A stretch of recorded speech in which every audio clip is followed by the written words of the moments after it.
जब हनुमान ने तीनों का घमंड चूर किए, संसार में किसी का कुछ नहीं, ख्वाह अपना समझना मूर्खता है, क्योंकि अपना होता हुआ भी कुछ भी अपना नहीं होता। इसलिए हैरानी होती है, घमंड क्यों, किस लिए, किसका। कुछ रुपए दान करने वाला यदि यह कहे कि उसने ऐसा किया है, तो उससे बड़ा मूर्ख और कोई नहीं। और ऐसे भी हैं जो हर महीने लाखों का दान करने हैं, लेकिन उसका जिक्र तक नहीं करते, न करने देते हैं। वास्तव में जरूरतमंद और पीड़ित की सहायता ही दान है, पुण्य है। ऐसे व्यक्ति पर सरस्वती की सदा कृपा होती है। पर क्या किया जाए, देवताओं तक को अभिमान हो जाता है, और उनके अभिमान को दूर करने के लिए परमात्मा को ही कोई उपाय करना पड़ता है। गरुड़, सुदर्शन चक्र तथा सत्यभामा को भी अभिमान हो गया था, और भगवान श्री कृष्ण ने उनके अभिमान को दूर करने के लिए श्री हनुमान जी की सहायता ली थी। श्री कृष्ण ने अपनी पत्नी सत्यभामा को स्वर्ग से पारिजात लाकर दिया था, और वह इसीलिए अपने आप को श्री कृष्ण की अत्यंत प्रिया और अति सुंदरी मानने लगी थी। सुदर्शन चक्र को यह अभिमान हो गया था कि उसने इंद्र के वज्र को निष्क्रिय किया था, वह लोकालोक के अंधकार को दूर कर सकता है।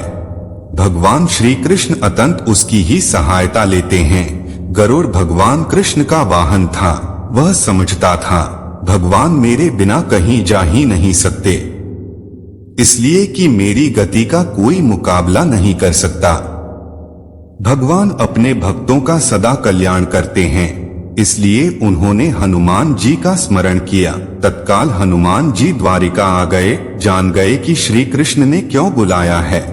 श्री कृष्ण और श्री राम दोनों एक ही हैं, वह यह भी जानते थे, इसीलिए सीधे राज दरबार नहीं गए, कुछ कौतुक करने के लिए उद्यान में चले गए। वृक्षों पर लगे फल तोड़ने लगे, कुछ खाए, कुछ फेंक दिए, वृक्षों को उखाड़ फेंका, कुछ तो तोड़ डाला।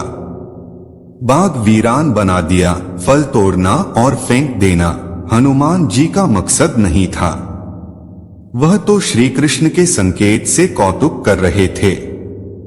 बात श्री कृष्ण तक पहुंची, किसी वानर ने राजोद्यान को उजाड़ दिया है, कुछ किया जाए। श्री कृष्ण ने गरुड़ को बुलाया, कहा, जाओ, सेना ले जाओ, उस वानर को पकड़कर लाओ। गरुड़ ने कहा, प्रभु, एक मामूली वानर को पकड़ने के लिए सेना की क्या जरूरत है, मैं अकेला ही उसे मजा चखा दूंगा। कृष्ण मन ही मन मुस्कुरा दिए, जैसा तुम चाहो, लेकिन उसे रोको जाकर।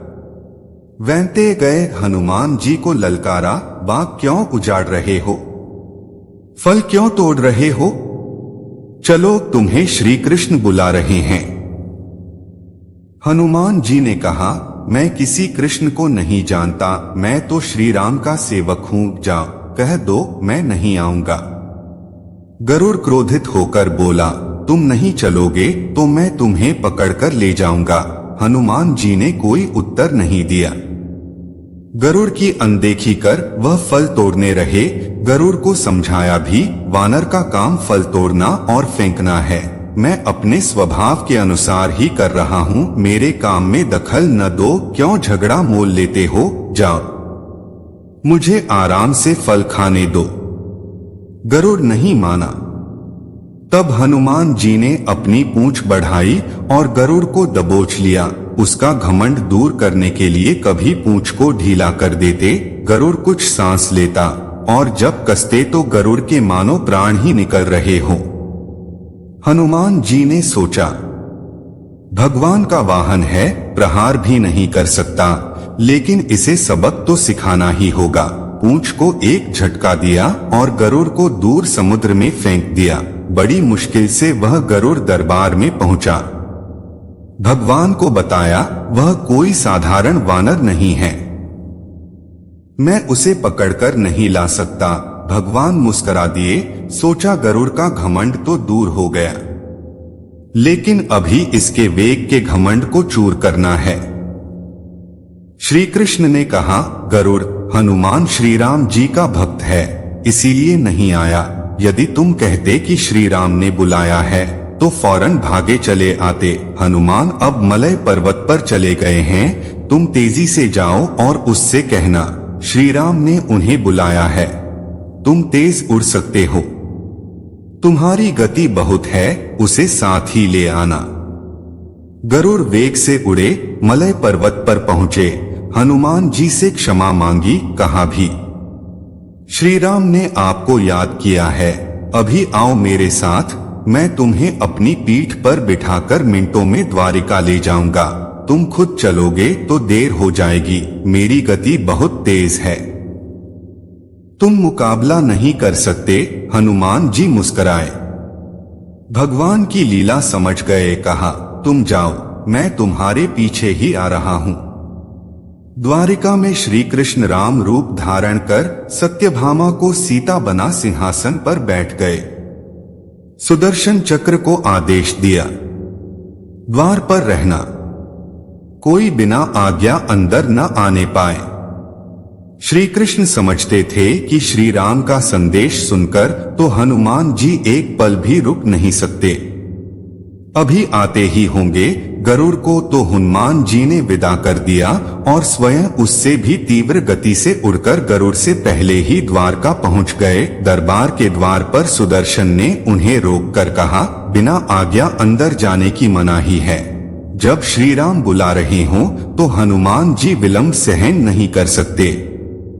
सुदर्शन को पकड़ा और मुंह में दबा लिया, अंदर गए। सिंहासन पर श्री राम और सीता जी बैठे थे।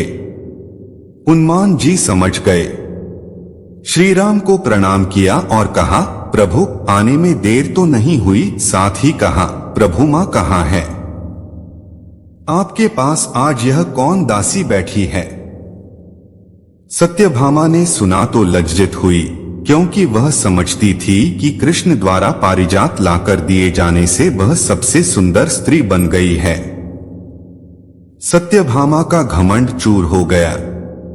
उसी समय गरुड़ तेज गति से उड़ने के कारण हांफते हुए दरबार में पहुंचा। सांस फूल रही थी, थके हुए से लग रहे थे, और हनुमान जी को दरबार में देखकर तो वह चकित हो गए। मेरी गति से भी तेज गति से हनुमान जी दरबार में पहुंच गए। लज्जा से पानी पानी हो गए। गरुड़ के बल का और तेज गति से उड़ने का घमंड चूर हो गया। श्री राम ने पूछा, हनुमान तुम अंदर कैसे आ गए? किसी ने रोका नहीं। रोका था भगवान सुदर्शन ने। मैंने सोचा आपके दर्शनों में विलंब होगा, इसलिए उनसे उलझा नहीं। उसे मैंने अपने मुंह में दबा लिया था। और यह कहकर हनुमान जी ने मुंह से सुदर्शन चक्र को निकालकर प्रभु के चरणों में डाल दिया। तीनों के घमंड चूर हो गए। श्री कृष्ण यही चाहते थे। श्री कृष्ण ने हनुमान जी को गले लगाया। हृदय से हृदय की बात हुई और उन्हें विदा कर दिया। परमात्मा अपने भक्तों में, अपने निकटस्थों में अभिमान रहने नहीं देते। श्री कृष्ण सत्यभामा, गरुड़ और सुदर्शन चक्र का घमंड दूर न करते तो परमात्मा के निकट रह नहीं सकते थे। और परमात्मा के निकट रह ही वह सकता है जो मैं और मेरी से रहित है। श्री राम से जुड़े व्यक्ति में कभी अभिमान हो ही नहीं सकता। न श्री राम में अभिमान था, न उनके भक्त हनुमान में। न श्री राम ने कहा कि मैंने किया है और न हनुमान जी ने ही कहा कि मैंने किया है। इसलिए दोनों एक हो गए, न अलग थे न अलग रहे।